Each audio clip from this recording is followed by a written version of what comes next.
মা ঢোকা সবজি বানাচ্ছে। ঢোকা সবজি কিভাবে বানায়? ঢোকা সবজির জন্য লাগবে ছোলার ডাল। ছোলার ডালটা আমি রাতে ভিজিয়ে রেখেছিলাম।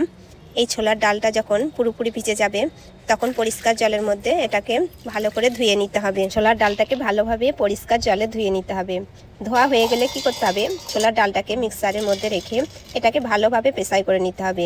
এবং পেশাই করার জন্য কিছুটা পরিমাণে জল, দুটো কাঁচা লঙ্কা এবং কিছু আদা কুচি দিতে হবে।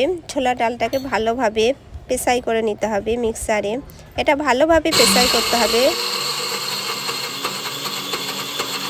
তো এটা এখন পেশাই হয়ে গেছে, এটা মিহিভাবে পেশাই করে নিতে হবে, তবেই ধোকা সবজিটা ভালো হবে। তো আমি এখন কি করব, একটা পাত্রের মধ্যে এই ছোলার পেস্টটা ঢেলে নেব। এরপরে গ্যাসটা অন করে একটা বড় কড়াই বসিয়ে দেবো। কড়াইটা যখন গরম হয়ে যাবে তখন এর মধ্যে তেল রেখে তেলটা কড়াইয়ের মধ্যে ভালো করে মাখিয়ে এতে কালো জিরে ফোড়ন দিতে হবে যাতে এর টেস্টটা ভালো হয়। আর কিছুটা হিং দিতে হবে।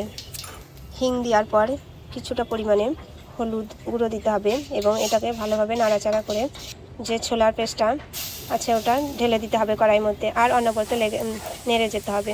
নাড়াচাড়া না করলে কিন্তু এটা নিচে ধরে যেতে পারে। তো অনবরত এটাকে নাড়াচাড়া করতে হবে আর গ্যাসটাকে স্লো রাখতে হবে। তো এটাকে আমি রাখার জন্য চাকি বেলায় কিছুটা পরিমাণে তেল মাখিয়ে এবং ছোলার পেস্টটাকে গরম গরম চাকি বেলার মধ্যে রাখতে হবে এবং বেলার মাধ্যমে এটাকে যেমন রুটি বেলে এইভাবে কাটিং করে নিতে হবে এবং লম্বা লম্বাভাবে এর শেপ দিতে হবে।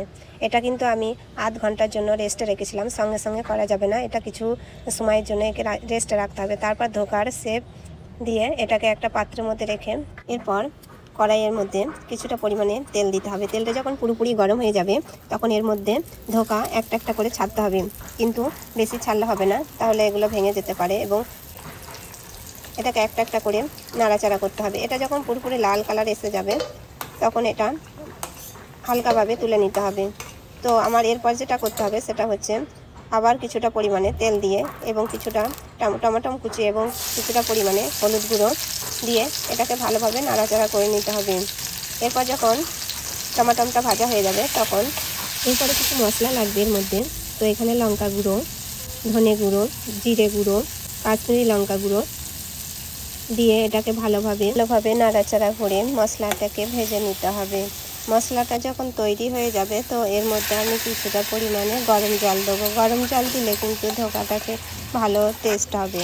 তো এখানে আমি গরম জল দিয়েছি। গরম জলটা যখন পুরোপুরি ফুটে উঠবে সেই অবস্থায় আমি ধোকাগুলো আস্তে আস্তে ছেড়ে দেবো। এরপরে ধোকা সবজিতে স্বাদ অনুসারে কিছুটা পরিমাণে লবণ দেবো এবং ধনেপাতা দেবো। আমার ধোকা সবজিটা রেডি হয়ে গেছে। এরপরে আমি গরম গরম অন্যর সাথে ভগবানকে ভোগ লাগাবো। তো আমার ভগবানকে ভোগ লাগানো হয়ে গেছে। তো আপনারাও এইভাবে ধোকা সবজি বাড়িতে বানাতে পারেন এবং এইভাবেই ভগবানকে ভোগ লাগাতে পারেন। তো ধোকা সবজিটা কেমন হয়েছে আপনারা অবশ্যই বলবেন। ভিডিওটা যদি ভালো লাগে আপনাদের একটা সাবস্ক্রাইব করবেন, কমেন্ট করবেন এবং লাইক করবেন। সুস্থ থাকবেন এবং নিজেকে খেয়াল রাখবেন।